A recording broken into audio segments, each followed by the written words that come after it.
Is it time to start? Yeah. Well, all right then. First of all, has anybody in here ever heard of Dr. Seuss? Yeah. Oh, see, I knew this was the smart class. Now this is what, 10th grade? Fourth. Oh, okay. Well, all right. Well, okay. Now you've heard of Dr. Seuss. How many of you heard of the Sneetches?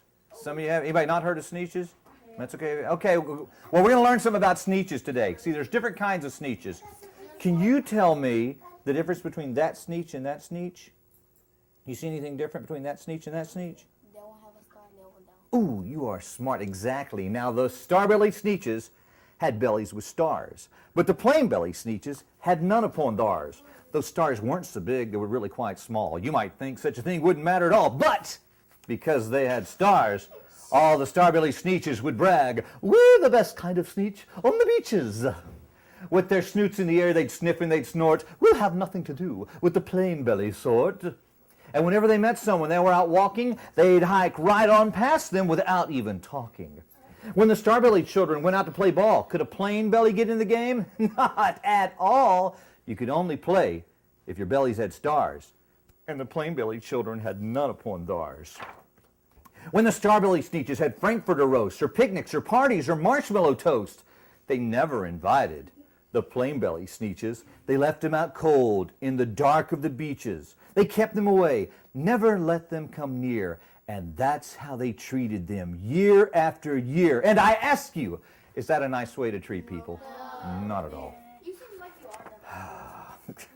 Then one day, it seems, while the plain-bellied Sneetches were moping and doping alone on the beaches, just sitting there wishing their bellies had stars, a stranger zipped up in the strangest of cars. "My friends," he announced in a voice clear and keen, "my name is Sylvester McMonkey McBean, and I've heard of your troubles. I've heard you're unhappy, but I can fix that. I'm the fix-it-up chappie. I've come here to help you. I have what you need. My prices are low, and I work at rate speed, and my work is 100% guaranteed."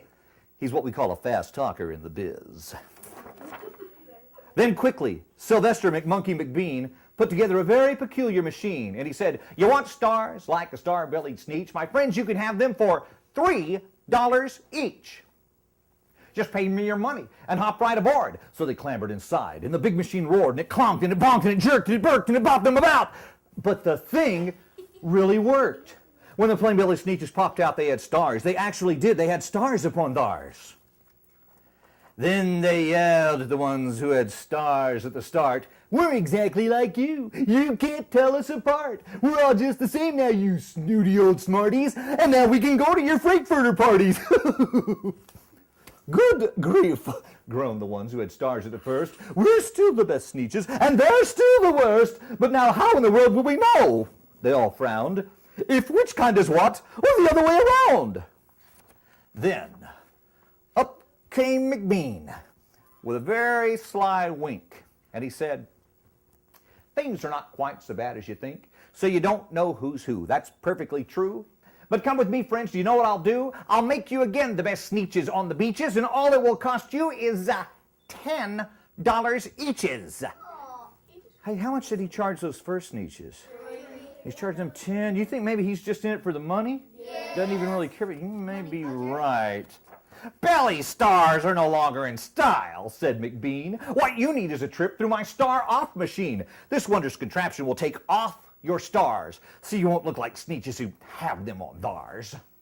And that handy machine, working very precisely, removed all the stars from their tummies quite nicely. Then with snoots in the air, they paraded about, and they opened their beaks and they let out a shout, "We know who's who. Now there isn't a doubt. The best kind of Sneetches are Sneetches without."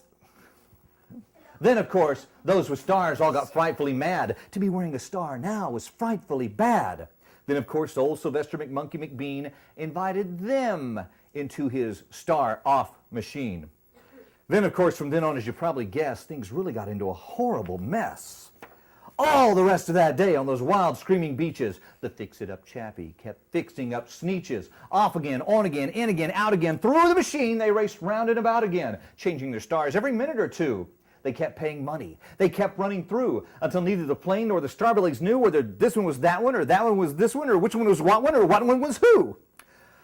Then, when every last cent of their money was spent, the fix-it-up chappie packed up, and he went. And he laughed as he drove in his car up the beach. They never will learn. You can't teach a Sneetch. But McBean was quite wrong. I'm quite happy to say that the Sneetches got really quite smart on that day. The day they decided that Sneetches are Sneetches. And no kind of Sneetch is the best on the beaches. That day all the Sneetches forgot about stars and whether or not they had them on theirs. Now they decided to be friends. Do they look happier now that they've decided to be friends? Yeah. Well, I think you're right. Well, thanks for letting me read. Do we have time for another, or is that... Okay, well, I've got to warn you, though, because this next story is pretty scary. So if any of you have a heart condition or are pregnant or tend to wet your pants really easily when you get scared, you just let me know and we'll stop, okay? I'm gonna just move that foot back because I'm gonna get serious here now. I might have to beat feet out the door if I get too scared, because this story is so scary. The name of it is, What Was I Scared Of? Well, I was walking in the night, and I saw nothing scary, for I have never been afraid of anything. Not very. Then I was deep within the woods, when suddenly I spied them. I saw a pair of pale green pants with nobody inside them. I wasn't scared, but yet I stopped. What could those pants be there for? What could a pair of pants at night be standing in the air for? And then they moved, those empty pants. They kind of started jumping, and then my heart, I must admit, it kind of started thumping. So I got out. I got out fast as I could go, sir. I wasn't scared. But pants like that, I do not care for. No, sir.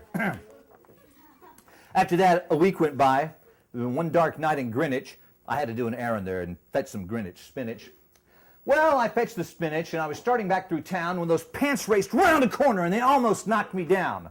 I lost my Greenwich spinach, but I didn't even care. I ran for home. Believe me, I had really had a scare. Now, bicycles were never made for pale green pants to ride them, especially spooky pale green pants with nobody inside them. And the next night I was fishing for doubt trout on Ruver River when those pants came rowing toward me. Well, I started in to shiver. And by now I was so frightened that I'll tell you, but I hate to, that I screamed and rowed away and lost my hook and line and bait too. I ran and found a brickle bush. I hid myself away. I got brickles in my britches, but I stayed there anyway. I stayed all night. The next night too. I'd be there still, no doubt. But I had to do an errand. So the next night, I went out. I had to do an errand. Had to pick a peck of snide in a dark and gloomy snide field that was almost 9 miles wide. I said, I do not fear those pants with nobody inside them. I said and said and said those words. I said them, but I lied them. Then I reached inside a snide bush, and the next thing that I knew, I felt my hand touch someone, and I'll bet that you know who, and we better just stop right there, okay? Thank you very much. You've been a wonderful... No, you don't want to go any further, do you? No, we got to stop. This is too scary. If you want your pants, then you blame me, okay? And there I was, caught in the slide, and in a dreadful place. Those spooky empty pants and I were standing face to face. I yelled for help. I screamed, I shrieked, I howled, I yelled, I cried. Oh, save me from these pale green pants. With nobody inside. But then a strange thing happened. Why, those pants began to cry. Well, those pants began to tremble, baby. They were just as scared as I. I never heard such whimpering, and I began to see that I was just as strange to them as they were strange to me. I put my arm around their waist and sat right down beside them. I calmed them down. Poor empty pants with nobody inside them.